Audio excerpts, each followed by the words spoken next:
With a new and recent event in War Thunder, a profile picture was released for the War Thunder players to obtain. A pilot who was known to the Western world as the best Tomcat pilot. But rarely anyone knows anything about him in his own country. Imagine this. Somebody asks you who is the most famous Republican or Democrat presidents of the United States of America. What would you say? Well, we all would go for Donald Trump and Joe Biden. Another question. Who was the most famous German tank commander? Well, we would say Michael Whitman. If you would ask who is the most famous Tomcat pilot, you would say Jalil Zandi.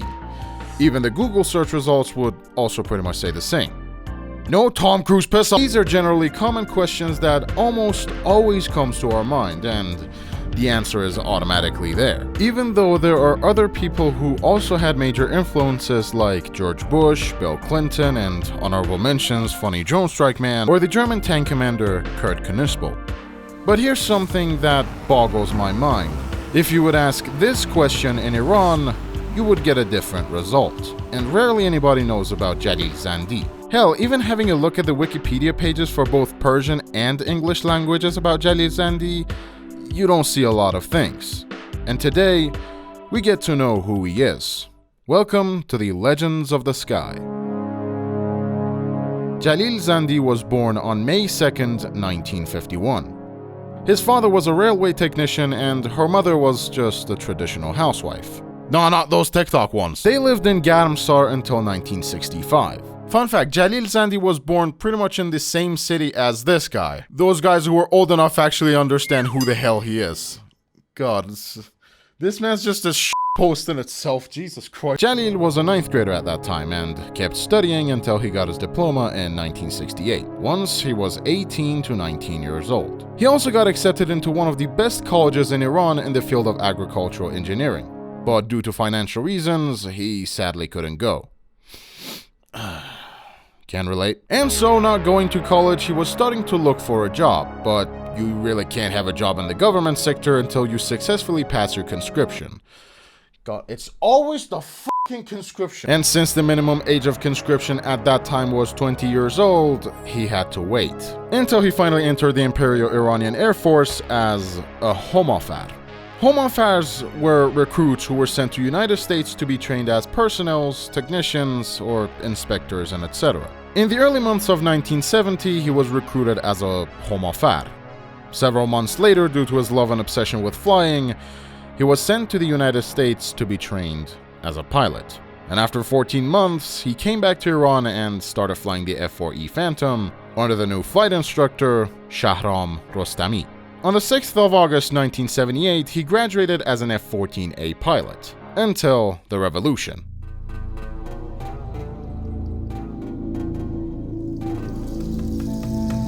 Iran was an absolute show during the 1979. To this day, nobody knows what the hell happened.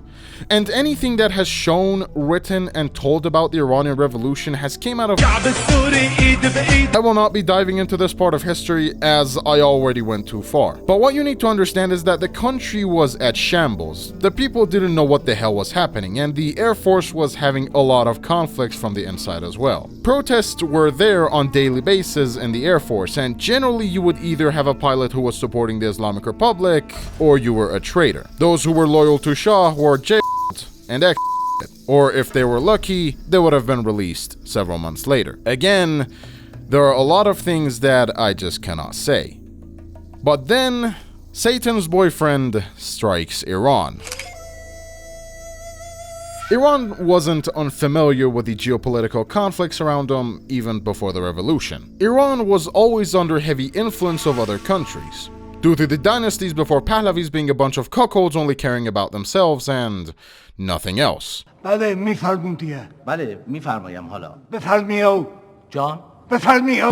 Qajar's dynasty, we had a slide where women would literally slide down, fully naked by the way, and they would just jump on their men's, we're getting off tangent here again. Get your mind out of the gutter, goddammit! Several years ago, the Soviet Union wanted to separate parts of Iran during the Azerbaijan crisis, which...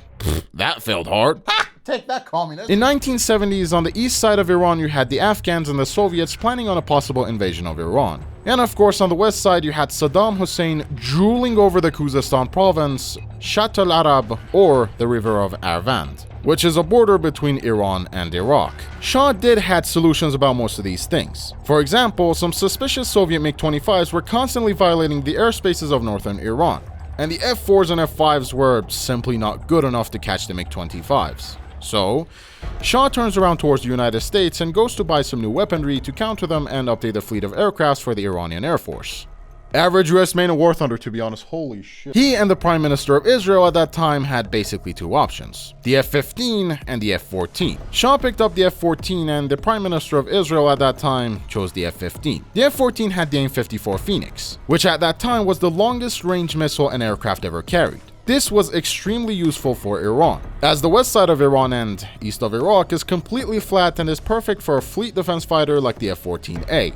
The Phoenixes and vast, plain flat surfaces were just simply a match made in heaven. On the other side of the aisle with the Afghans and the Soviets, Shah decided to order the F-16As and Bs, locate them on the eastern side of Iran, just in case if any invasions would occur. And later down the line, the F-18s were also added to the shopping list because, well, let's be honest, the F-5s and F-4s were pretty much getting outdated, so they had to replace them with something. Back to the west side of Iran. Since Saddam Hussein wanted the river of Arvand and Khuzestan for Iraq, Saddam Hussein literally captures the river and declares it as a part of Iraq. And any merchant ship waving the Iranian flag while being in that river will be under heavy fire. Shah had to put him on his place once and for all. So he put out the wild card by the name of Kurds. My god, Kurds were a pain in the ass for Saddam Hussein. This did not help the fact that the Iranian Air Force showed off their strength by escorting an Iranian cargo ship using F-4 Phantoms and 3 gunboats. And the Iraqis did nothing. Eventually, a treaty was signed between Iraq and Iran. Iraq would not be bothering Iran about the shenanigans on the river of Arvand and agreed to split the river in half. And at the same time, Iran would not be helping the revolutionary or separatist Kurds. With the Islamic Revolution of 1979, other Shia groups of other countries also wanted to take the opportunity and start a revolution in their own country. Let's be honest, Iran did tease them too. There were two notable examples. One was Saudi Arabia against the Al Saud, and the other was Iraq against the Ba'athist regime. Saddam Hussein saw this as a threat, and he was looking towards the west of Iran and conquering the Khuzestan province. And then Saddam was like, oops, I guess Iran does not want to follow the treaty anymore. Oh, it's raiding time. On the September 22nd, 1980, Saddam Hussein declares war on Iran. Oh my god, I think we went way off tangent here. Okay. Iran-Iraq war deserves its own video, but for now, let's stick to our fellow legendary pilot, Jalil Zandi. God, I might as well change my name to Tangent Dickinson. Jesus Christ. Before the war started, Iran noticed some sussy activities from Iraqi governments for a possible invasion of Iran. So, Iran prepared her stuff for war. And yeah, 23 started bombing Iranian airfields in Ahvaz, Tehran, and etc. And I shit you not, next day, over 194 aircrafts were launched for the Operation Camon 99. Just so you know, we had 148 F-5Es and F-4Es going in and bombing the enemy airfields, and the rest were either aerial tankers and whatnot, and of course, Tomcats defending the airspace and role-playing as the AWACS from possible Iraqi retaliations. And yes, Jalil Zandi was one of them. Now normally the pilots would be in active combat for 6 months to 1 year. After that, they would be pretty much pulled out. This man fought in the air for the next 8 years and he still kept going, racking up kills after kills, all the way with Tomcats that were in desperate need of service and weaponry. That's insane! He had many successful sorties, with different sources confirming different things. According to Iran, he in total shot down 3 MiG-23s, 2 Su-22s, 2 MiG-21s, and 3 Mirage F-1s. But according to the Iraqi resources, he only shot down 3. Hey, somebody has to tell Saddam Hussein this ain't Air RB, this is fucking sim. The most trusted sources we can find was 9 successful battles with 2 probable victories. Of course, there are some other resources that basically tell that he also shot down the B-6D, which is pretty much a Chinese Tu-16 Badger, and if you have a look at it, yeah, only one of them was lost in the Iran-Iraq war. On his final mission, he went up against 8 Mirage F1s and gets 2 unconfirmed kills, but since he didn't have plot armor, he gets critically damaged, limps the aircraft back to the Iranian border, and then ejects the aircraft. And then after that, he pretty much continued his contribution on the ground as a lieutenant general. This would have been the end of this story, and of course, yes it is. However, there are some things that I must mention before finishing off the video. Why doesn't Jalil Zandi get recognized nearly as much as other pilots or martyrs in Iran? Well, I finally have the answer, but before we do that, we need to have a look at the history.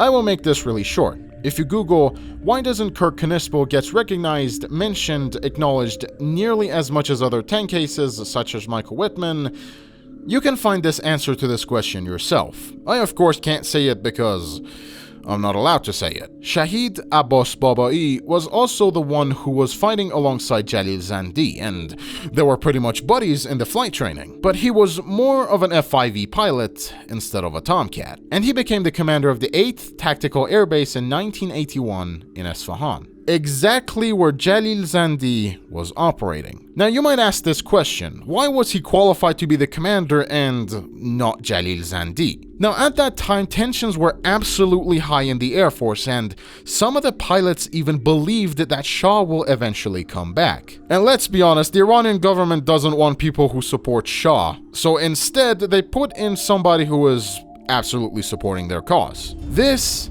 is where Shahid Babai comes in. According to the aviation journalist and Iran-Iraq aerial combat expert Tom Cooper, reports that Babai was, and I quote, these are the words from himself, Colonel Babai was...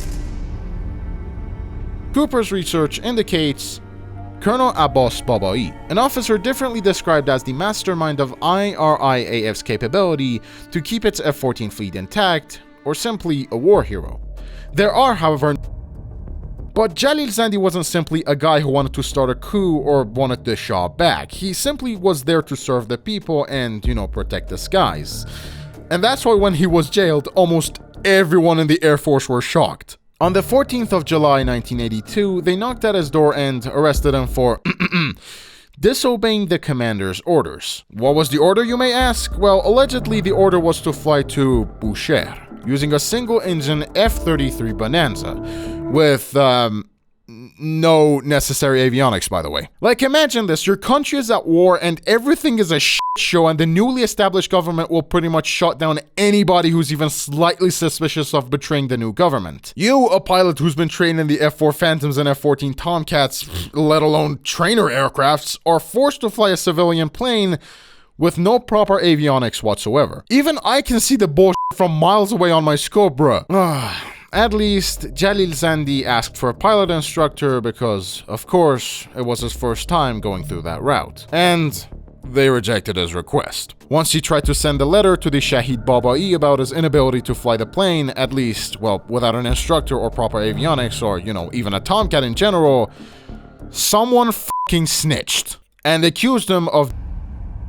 He was sent to the Islamic Revolutionary Court where he was sentenced to 10 years of jail time. But remember, if you have great friends and you're incredible at your work, the boys are always there to back you up. The head of the Air Force at that time sent a letter proving that Jalil Zandi was innocent. And of course, after the many letters of the local Air Force pilots in his area, he was set free after 6 months of imprisonment and got back to work, kicking ass in the air. At this point, the government saw Jalil Zandi as a totally different person. Currently, as of now, there are monuments, schools, streets, and expressways named after many martyrs of war and Shahid Abbas Babai as a form of respect for their contributions towards the Iran-Iraq war. And rightfully so, this is amazing, don't get me wrong, but not a single street is named after Jalil Zandi.